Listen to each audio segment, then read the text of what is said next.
ازيكم عاملين ايه؟ يا رب دايما انتوا بخير، وحشتوني جدا. النهارده هتكلم معاكم على البوم حمزة نمرة الجديد. الالبوم لسه نازل كده بقاله حبه حلوين، وقلت اطلع اقول لكم رايي. يلا بينا.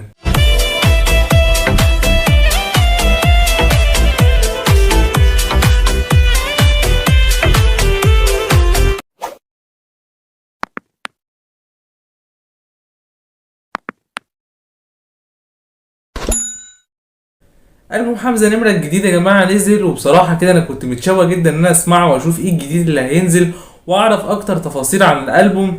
لغاية يا جماعة لما اتفاجئت فجأة إن الألبوم أصلا نازل ميوزك فقط، نازل مزيكا. يعني الفكرة بتاعته كلها يا جماعة إن حمزة نمرة جايب 8 أغاني من الأغاني القديمة بتاعته اللي نزلت قبل كده وسمعناها، بس عاملها بشكل طربي وعامل توزيع جديد خالص للأغاني بس من غير صوته خالص. فطبعا دي مغامرة كبيرة، وانا بصراحه شايف انها مجازفه كمان ان هو يجازف بحاجه زي كده. مفيش يا جماعه بصراحه مطرب دلوقتي يعمل كده. ممكن ان هو بصراحه ما ينجحش قوي، يعني مش كل الناس دلوقتي بتميل للاغاني اللي هي فيها ميوزك بس، اللي هو الاغاني معموله ميوزك فقط ما فيهاش اي صوت للمطرب او اي حاجه. فدي يا جماعه حاجه صعبه جدا. وبرضه الاغاني طلعت ترند وعملت شغل كويس جدا، مع انها نازله ميوزك بس، نازله معموله بشكل طربي على قد المزيكا او التيمه اللي معموله في الاغاني، ولا اكتر ولا اقل. فيا جماعه الفكره غريبه جدا وجديده. حتى يا جماعه اللوجو بتاع الفيديو بتاع كل اغنيه مختلف. دلوقتي مفيش مطربين بيعملوا كده بصراحه. كل دلوقتي انتوا عارفين يا اما خبط يا رزع الاغاني كلها، يا اما اغاني شبه بعض، مفيش جديد. لكن الفكره دي بصراحه يا جماعه خلتني ان انا احب حمزة نمرة اكتر من الاول. يعني الاول يا جماعه كنت بحبه جدا، دلوقتي بحبه اكتر ان انا اسمعه واشوف الراجل ده بيعمل ايه. يا جماعه الراجل ده بيعمل شغل عالي جدا على فكره، وشغل مختلف غير اي حد بصراحه. كنت في الاول مستغرب الفكره وقلت ايه ده ازاي؟ يعني هو عامل البوم ميوزك بس، طب الناس هتسمع ايه يعني كده؟ الالبوم زي في ناس هتقول عليه البوم فاضي، لا على فكره هو مش البوم فاضي. البوم على فكره يا جماعه المزيكا بتاعته جميله جدا جدا، وبجد هتعجبكم قوي.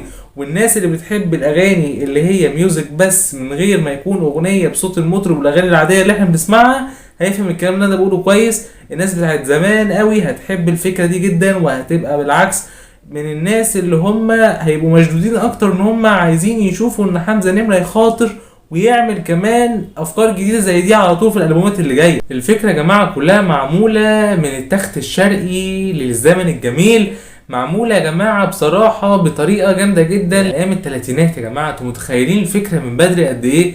يعني الفكره دي يعني دلوقتي انقرضت اصلا، مش موجوده. ان هو يعمل فكره زي دي من ايام الزمن الجميل وريحه الزمن الجميل يا جماعه اللي هو بتاع زمان قوي، فكره خرافيه جدا. واولا فكره مش اي حد يعرف يغامر او يخاطر بيها نهائي، ان مطرب يعمل البوم كامل او في حتى 10 او 8 اغاني عباره عن اغاني قديمه سمعناها قبل كده، وكمان معمولين توزيع بس جديد، موسيقى بس ميوزك يا جماعه. فالفكره بصراحه تجنن. شايف انها فكره جميله، شايف حمزة نمرة يكررها كتير. وانا اعتقد بعد اللي حصل ده ان في مطربين كتير هيمشوا ورا حمزة نمرة وهيعملوا زيه، وممكن كمان يعملوا اغاني تنزل ميوزك بس. فبصراحة يا جماعة هي مش بس ميوزك معمول وخلاص، ميوزك يا جماعة طربي معمول من ايام الزمن الجميل. عايزه يكمل اكتر انه يعمل افكار جديدة. هو اصلا يا جماعة دايما بيعمل افكار جديدة. الاغاني بتاعته، الاغاني اصلا يا جماعة بتاعته عميقة جدا ومعناها عميق جدا، والاغاني تسمعها تحس ان انت اصلا اتسلطنت. في حمزة نمرة يا جماعة في حتة لوحده خالص، يعني غير بقى كل زحمه المطربين والدوشه اللي احنا بنشوفها دي. الراجل ده يا جماعه كل مره بيثبت لي ان هو في حته لوحده. انا قلت اتكلم معاكم على الالبوم واقول لكم رايي ايه في الثمان اغاني. انا بصراحه شايف انها حاجه عظيمه جدا، وده يا جماعه بصراحه كان رايي بشكل عام. انا عايز اعرف رايكم في الكومنتات اللي تقولوا لي تحت. الالبوم كله هعمل لكم بلاي ليست بتاعته، هبقى احط لكم اللينك في اول تعليق في الحلقه عندي، وانتوا يا جماعه احكموا وقولوا رايكم في الكومنتات بعد ما تسمعوا. لسه الناس يعني ما سمعتش ايه الالبوم بتاع حمزة نمرة. حاجه يا جماعه عظمه جدا. كنت وحشني جدا، ومعلش جدا ان انا بقالي فتره مش بعمل لكم فيديوهات جديده. والله كان غصب عني. انا والله يا جماعه مضغوط جدا الفتره اللي فاتت دي، بس ان شاء الله الفتره اللي جايه هعمل لكم فيديوهات كتير، وعلى قد ما اقدر هكتر من الفيديوهات. وفي فيديوهات مطلوبه مني لفنانين كتير جدا، وافكار عجبتني جدا وفوق راسي على فكره يا جماعه الافكار دي.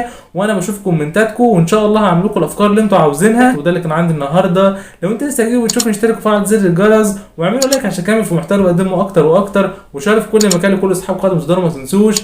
اشوفكم ان شاء الله على خير في فيديو جديد. شكرا.